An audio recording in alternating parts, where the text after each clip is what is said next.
Nasrallah साहब से बात करेंगे, पाकिस्तान से हमारे साथ हैं। जी नसरुल्लाह साहब, अस्सलाम वालेकुम रहमतुल्लाह। जी नसरुल्लाह साहब। हाँ जी जी जी जी नसरुल्लाह साहब फरमाइए। सर जी, हमारा अर्ज ये है कि मेरे जो ससुराल वाले हैं ना, जी वो हैं गैर अहमदी जी, अच्छा वो सुनकर जमात हैं जी। तो मैं हूँ अहमदी जी, तो मैंने उनसे रिश्ता लिया हुआ था, तो अभी उन्होंने मुझे जवाब दे दिया कि मैं आपको रिश्ता नहीं देता। तो अच्छा इसलिए कि आप मिर्जा गुलाम अहमद साहब को आप नबी मानते हैं, तो इसलिए मैं भी आपको रिश्ता नहीं देता, क्योंकि मैं सुनकर जमात हूँ। तो मेरे रिश्तेदार वगैरह जो हैं वो सब, वो गाँव तकरीबन सारे वो सुनकर जमात है।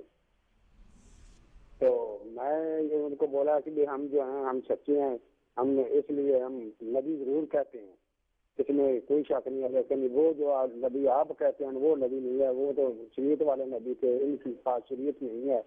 इसलिए वो थोड़ा सा कहते हैं कि मुझे ना कुरान और हदीस के मुताबिक मुझे थोड़ा सा, हेलो जी जी जी नसरुल्लाह साहब फरमाइए। जी थोड़ा कुरान और हदीस के मुताबिक मुझे ना आप बताएं। अगर आप उसको नबी कहते हैं तो कुरान और हदीस के मुताबिक हमें बताएं।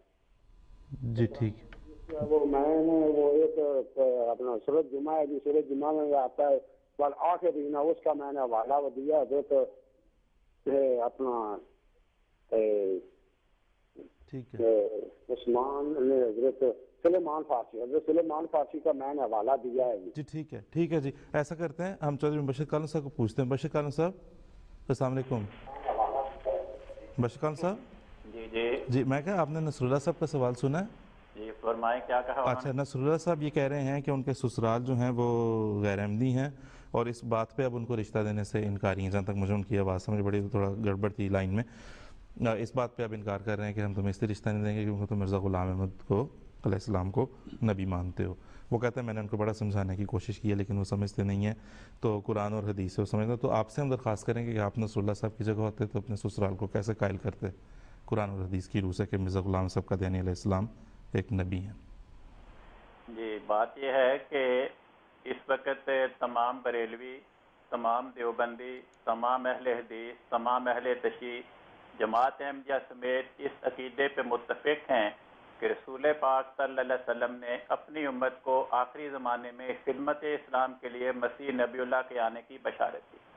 तो अगर जमात अहमदिया का इस बशारत के मुताबिक मसीह नबीउल्लाह के आने का अकीदा उन्हें मौरिद इल्ज़ाम करार देता है, तो फिर तमाम फिरके जो आज हज़रत रसूल पाक सल्लल्लाहु अलैहि वसल्लम की इस बशारत के मुताबिक आखिरी ज़माना में खिदमत इस्लाम के लिए मसीह नबीउल्लाह के आने का अकीदा रखते हैं, वो भी हमारे साथ ही मुजरिम है, क्योंकि हम भी और हमारे मुखालिफिन भी एक ही कश्ती के मुसाफिर हैं। ये नहीं हो सकता कि वही अकीदा मुझे तो दायरा इस्लाम से खारिज करार दे दे और वही अकीदा दूसरे तमाम फिरकों को इस्लाम का मुहाफिज करार दे दे। फ़र्क सिर्फ ये है कि दीगर फिरके ये कहते हैं कि इस बशारत के मुताबिक आने वाला मसीह नबीउल्लाह वो मसीह है जिस पे इंजील नाजिल हुई थी, वो आसमान पे जिंदा बैठा है, वो आखिरी ज़माने में आएगा, इस्लाम की खिदमत करेगा। हम कहते हैं कि वो मसीह इसराइल जिस पे इंजील आई थी वो फौत हो चुका, जैसे सारे अंबिया वफात पा चुके, इसलिए वो यहाँ पे नहीं आएगा। इस बशारत के मुताबिक खिदमत इस्लाम के लिए जिस मसीह नबीउल्लाह ने आना था वो हजरत बानी जमात अहमदिया का वजूद है। ठीक है जी, बहुत शुक्रिया, जज़ाकल्लाह। नसरुल्लाह साहब लें जी, अभी हम बशीर कालम साहब ने जिस तरह से बताया ना, इस तरह जाके अपने ससुराल वालों को बता के देखें, लग रहा है आपका रिश्ता हो जाए खैर खैरियत से।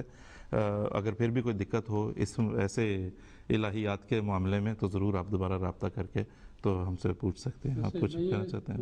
एक छोटी सी बात जिक्र करना चाहता हूँ कि नसरुल्लाह साहब ने उनको वैसे बड़ा अच्छा सही जवाब दिया है कि हम हज़रत मसीह मऊद अलैहिस्सलाम बानी जमात अहमदिया को मुतलक नबी इस मानों में नहीं मानते जैसा गैर अहमदी उनकी तरफ मंसूब करते हैं। उनके नज़दीक तो ये कहना है गैर अहमदियों का कि आपने नबूवत का दावा किया तो गोया कुरान मजीद को आपने मंसूब कर दिया, इंसाफ इस्लाम को मंसूब कर दिया, नया दीन ले आए, नई किताब ले आए, नया कलिमा ले आए। हरगिज़ ये बात नहीं है। और नसरुल्लाह साहब ने बिल्कुल उनको ठीक कहा कि हज़रत मसीह मऊद अलैहिस्सलाम का दावा एक उम्मती नबी का है।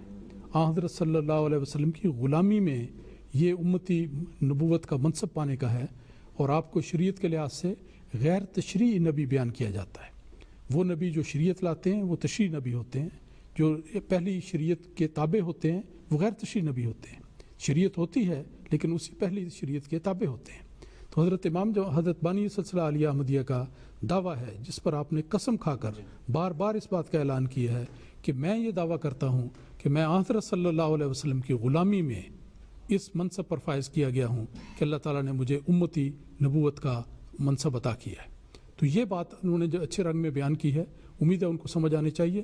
باقی ان کے سوال میں یہ بھی تھا کہ قرآن مجید اور حدیث سے ان کو بیان کیا جائے، یہ تو ہمارے پروگراموں میں بارہا ہو چکا ہوا ہے، میرے خیال ہے اس کو لینے کی ضرورت نہیں۔ قرآن سے واضح آیات موجود ہیں، احادیث واضح موجود ہیں، جن میں یہ ذکر ہے کہ حضرت صلی اللہ علیہ وسلم کے خاتم النبیین کے منصب کے بعد بھی امت محمدیہ میں نبوت کا سلسلہ، امتی نبوت کا، وہ جاری رہے گا۔ سورہ نساء کی آیت نمبر 70 بطور مثال ہے، اس پر غور کریں۔ پھر احادیث میں بار بار ذکر آتا ہے کہ لیسا بینی و بینہ نبی، کہ ایک طرف میں نبی ہوں، ایک طرف وہ نبی ہوگا جو میرے بعد آنے والا ہوگا۔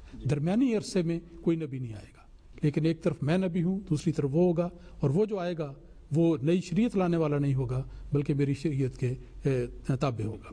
تو یہ بڑے واضح مقامات ہیں، ان کو اگر وہ ان کے سامنے پیش کریں تو امید کی جاتی ہے کہ ان کو اللہ تعالیٰ سمجھ عطا فرمائے گا۔ بالکل ٹھیک ہے، بہت شکریہ مجیب صاحب۔